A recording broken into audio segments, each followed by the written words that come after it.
Voilà, Bezrat Hashem, alors on continue sur notre étude du jeudi soir sur la Sfirat HaOmer. Donc on avait avancé dans le sujet de la boucha, c'est-à-dire de la honte, le fait que maintenant le Homer c'est une nourriture animale, le Homer c'est Horim, c'est-à-dire l'orge c'est à la base c'est une nourriture animale, et le fait que maintenant pendant le Homer on se considère comme des animaux, c'est-à-dire comme des gens qui n'ont pas du tout la parole, des gens qui sont muets en fait, et qu'on accepte, c'est-à-dire on a honte de cette situation, de là où on se retrouve, qu'on se retrouve dans Achoré Pene, qui est, comme l'explique Rabbeinu, c'est-à-dire qu'on se trouve à l'envers par rapport à Hachem, au lieu de vivre maintenant la création du monde par rapport à Hachem, alors on vit le monde par rapport à l'homme, à la consommation, c'est-à-dire au lieu d'avoir les yeux vers le ciel, on a les yeux vers la terre. Comme Rabbeinu il a dit à ce commerçant-là, il lui a dit, tu as regardé le ciel aujourd'hui? Alors il n'avait pas le temps de regarder le ciel parce qu'il était occupé à regarder la terre, il était occupé à regarder combien d'argent il allait faire, etc. Il était dans cette façon de vivre, et ça s'appelle Achoré Peneikie, ça s'appelle le Shem Hashem à l'envers.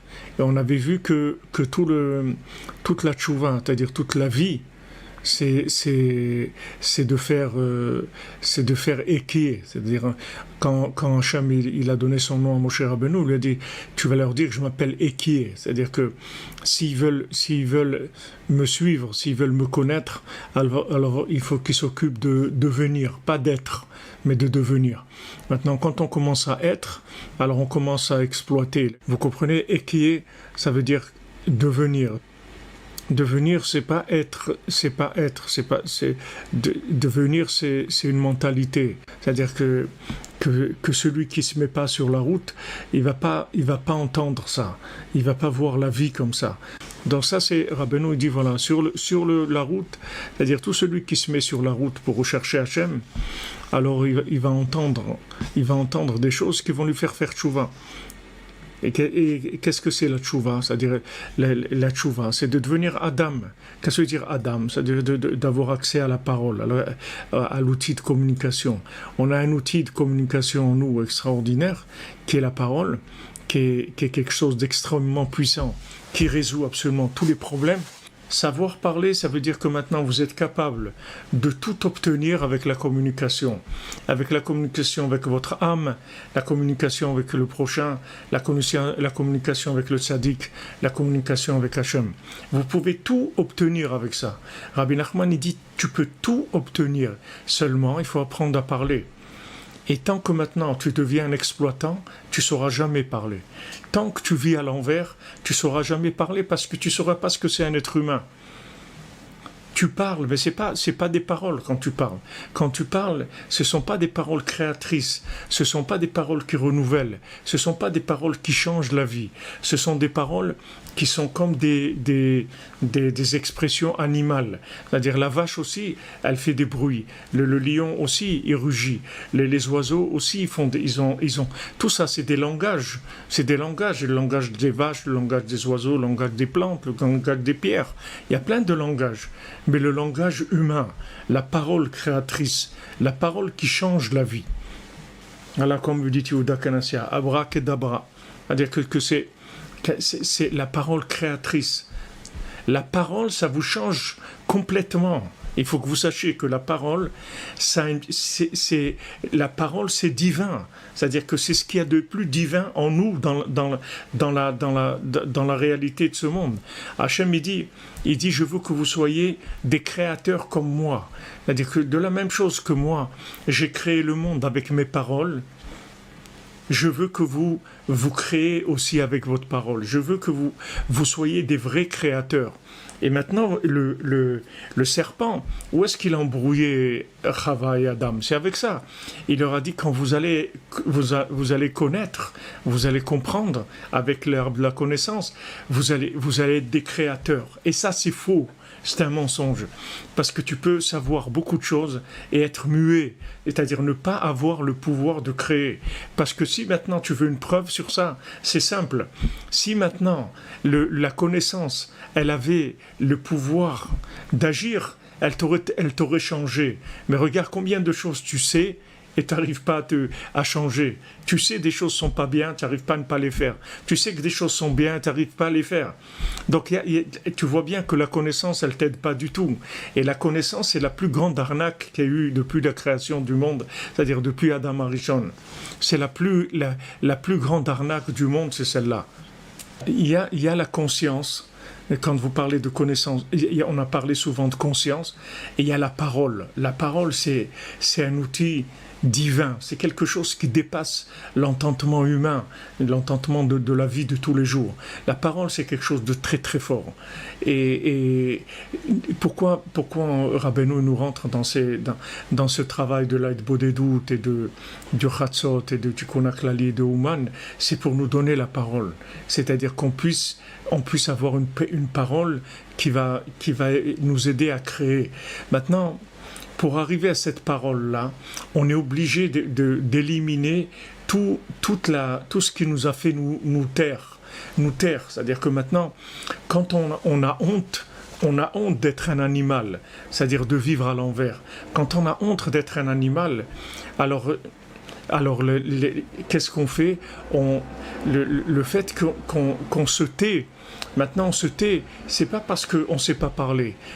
On se tait parce qu'on a pris conscience qu'on ne sait pas parler. Donc on a honte. On va dire, attends, je ne vais pas parler pour ne rien dire maintenant. Comme on dit, cause toujours tu m'intéresses, ou des gens qui parlent pour ne rien dire, ou toutes ces expressions-là qui méprisent la parole. C'est-à-dire, à un moment, vous prenez conscience que votre parole, en fait, c'est pas une parole. C'est-à-dire que c'est pas une parole. C'est-à-dire, ça n'a rien à voir avec la parole. Et là, à ce moment-là, on a honte. Et quand on a honte, on fait d'homme l'Hachem. C'est-à-dire, on se tait pour Hachem. Parce que maintenant, on a compris qu'on ne sait pas parler. Donc on se tait. Et quand on se tait, on va évacuer tout ce qui nous empêche de vivre à l'endroit. C'est-à-dire tout ce qui dans notre vie nous fait vivre en tant qu'exploitant. Il suffit de se retourner, c'est tout. C'est-à-dire il faut se retourner.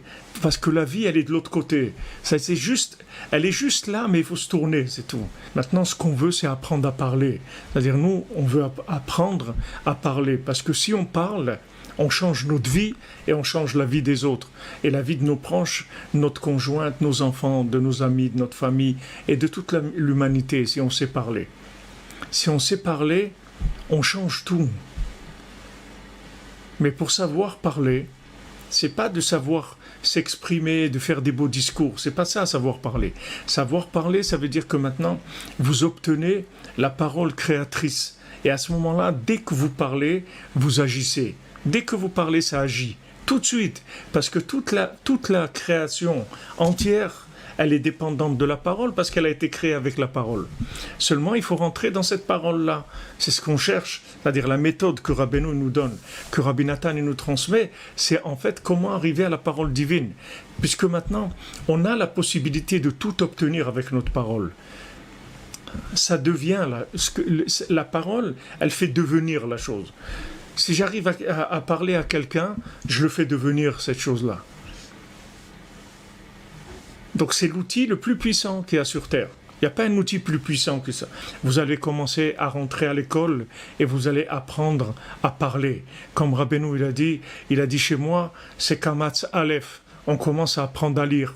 Pourquoi chez Rabbeinu on apprend à lire? Pourquoi les gens qui rentraient chez Rabbeinu à qui il a dit ça?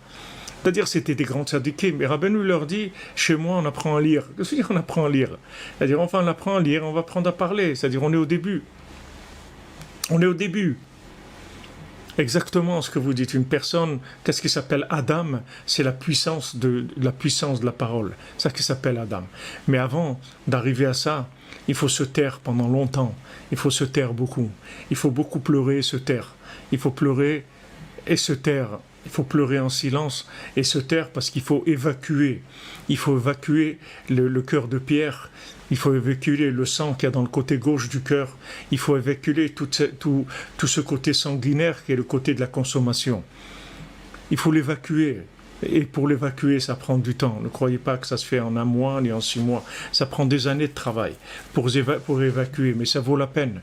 Parce qu'un jour, Bezat Hashem, très rapidement, vous allez voir que vous allez apprendre à parler.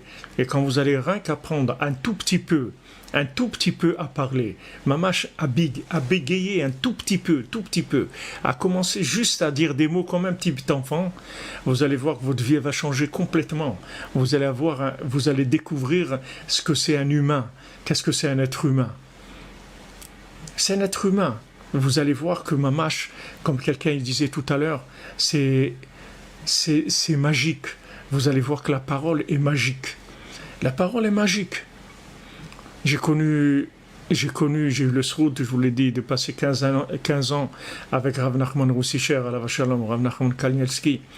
Srouto Agana Alenu, c'est un descendant de Rabbeinu, et de Rabbi Shimon aussi, du Shamash de Rabbeinu. Il était de la ville de Kremitchouk, de Sarah, de la fille de Rabbeinu. J'ai eu le sroud de passer 15 ans avec lui, et j'ai passé beaucoup de temps avec lui à Ouman, des mois et des mois entiers. On était seuls tous les deux dans l'appartement, et j'ai vu qu'est-ce que c'est un Breslever. Qu'est-ce que c'est un Breslever? Un Breslever, qu'est-ce que c'est un Breslever? Qu'est-ce que c'est un Breslever? Aïe, qu'est-ce que c'est un Breslever? D'abord, tous les gens qui étaient des gens du monde du silence, ils faisaient le fou. La plupart des gens, ils croyaient qu'il était fou. La plupart des gens, je vous dis de Breslev, ils croyaient qu'il était fou. Ils le regardaient vraiment comme le cordonnier à 3 coins. Mamash, ils le regardaient comme ça, les gens. Ils se moquaient de lui, et lui jouait avec les enfants, et lui, il rentrait, il jouait ce jeu complètement. Que les gens, ils le prenaient pour un fou. Avec ça, ils se protégeaient. Il voyait tout. Des fois, je venais chez lui, je venais le voir à Yerushalayim. Alors, il me disait, j'avais besoin de te dire quelque chose, alors je t'ai appelé. Maintenant, lui, il n'avait pas de téléphone. Il n'appelait pas avec le téléphone. Il appelait avec sa parole, c'est tout. Quand il avait besoin de me voir, il m'appelait, c'est tout. Et je venais, bien que je me trouve à un autre endroit, et que lui, il était au Kotel, par exemple, ou autre. Alors, j'allais au Kotel. Moi, je ne savais pas pourquoi, mais parce qu'il m'avait appelé, c'est tout. Il m'avait fait venir chez lui, parce qu'il avait besoin de me demander quelque chose, de me transmettre quelque chose. Il me faisait plusieurs fois, il m'a dit ça. Plusieurs fois. Il m'a dit, je t'ai amené, hein. Je t'ai appelé. Et il voulait m'apprendre ça.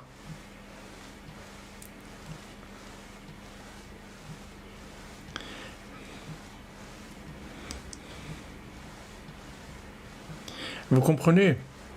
Si seulement on pouvait découvrir le monde de la parole, si seulement on pouvait découvrir ça, notre vie, elle changerait complètement. D'abord, ça serait un shalom extraordinaire. Il y aurait une paix dans le monde. C'est pour ça qu'on ne peut même pas imaginer aujourd'hui, il y a des gens qui disent mais comment le monde va changer? Comment Mashiach va venir, il va réparer ce monde-là? Donc, parce que vous ne comprenez pas que la chose principale qu'il y a dans le monde, on ne la connaît pas. C'est-à-dire l'outil principal de la création, on ne le connaît pas. On ne sait pas ce que c'est la parole. Donc c'est normal que le monde il est à l'envers, parce qu'on ne sait pas parler. Et c'est la chose principale, c'est la première chose qu'il faut apprendre. Il faut apprendre à parler. Et nous, on ne sait pas parler. Nous, quand on parle, c'est des aboiements. Si jamais on cherche une autre forme, c'est fini, on devient muet. Dès qu'on devient des exploitants, on devient muet. Sachez-le que c'est le monde à l'envers. Ça s'appelle Achoré, Péné et Kié, l'arrière du visage d'Hachem. Qu'est-ce que c'est l'arrière du visage d'Hachem? C'est-à-dire que vous voyez le monde à l'envers. Donc c'est normal que ce monde à l'envers, il a l'air qu'il n'aura jamais de réparation. Si on le voit à l'envers, vous croyez que tous ces gens-là, mais jamais on pourra arriver. Comment on va arriver à changer 8 milliards de gens? Comment ces 8 milliards de gens, on va les sortir des poubelles dans lesquelles ils vivent? Comment on va arriver à ça? Très facile, c'est la parole, c'est tout. C'est la parole. C'est-à-dire quand maintenant on va découvrir le monde de la parole, on va changer le monde entier. qu'avec des paroles, c'est tout. Mais c'est pas des paroles de combien ça coûte, combien je gagne, combien je vais faire, combien de plaisir je vais avoir, je vais m'éclater, je vais kiffer, tout ça. Non, c'est pas ça. Mais on se tait pas pour se taire. On se tait pour apprendre à parler. Parce qu'on ne pourra pas commencer à parler tant qu'on n'aura pas fait taire tout ce qui est qui nous pousse à ne pas savoir parler. Il y a des choses en nous qui nous empêchent de parler. Il faut qu'on fasse faire taire ces choses-là. À chaque fois que notre corps il va exprimer de la consommation, il faut qu'on le fasse taire. Il faut qu'on lui dise, mon ami, c'est pas ça que je cherche. Il faut que tu comprennes que c'est pas ça que je cherche. C'est pas ça que je veux. Moi, je cherche Hachem. C'est tout. Et pourquoi je mange? Parce que j'ai besoin de me nourrir. Et pourquoi je dors? Parce que j'ai besoin de me reposer. Et pourquoi je me marie? Parce que j'ai besoin de construire un Mishkan pour Hachem. Et pourquoi j'ai des enfants? Parce que j'ai besoin de faire connaître Hachem dans le monde. Et pourquoi je me déplace pour chercher Hachem? Pourquoi je voyage pour chercher Hachem? Pourquoi je travaille pour trouver Hachem dans mon travail? Tout ce que je fais, c'est pour je suis en route. Je ne suis pas à l'arrêt. L'arrêt, ça veut dire qu'on a mis le monde à l'envers. Regardez, on a tout sur nous. Quelqu'un, une fois, Rabbeinu, il est venu parler à Rabbeinu. Il lui a dit, comment, voilà, je suis loin d'Hachem, j'aimerais arriver ça, à me corriger là-dedans, j'aimerais arrêter de faire des bêtises, j'aimerais faire des choses bien, plus de bien, etc. Rabbeinu lui a dit, tu as tout. Tu as une bouche et un cœur.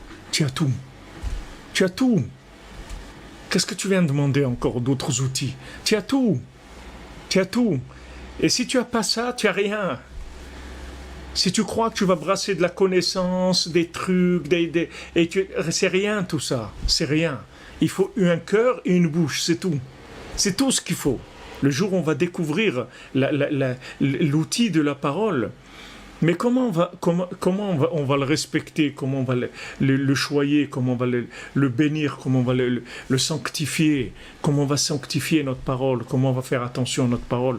Parce que c'est la seule richesse qu'on a sur terre, la seule richesse qu'on a, c'est celle-là.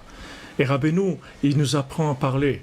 Rabbeinu nous apprend à parler. Rabbeinu nous révèle le plus grand secret de l'humanité. Il est là, dans notre poche, sur nous, tout le temps. 24 heures sur 24. Brit Mila. L'alliance du mot. Il y a une alliance avec le mot. Et c'est extraordinaire parce que si vous voyez dans la paracha, Hachem il nous dit quelque chose de merveilleux. Il nous dit quelque chose de merveilleux. Il dit, regardez, je vais faire avec vous une alliance maintenant. Pas comme l'alliance qu'il y avait avant. Que cette alliance, elle a été détruite, elle a été abîmée. Je vais faire une nouvelle alliance avec vous.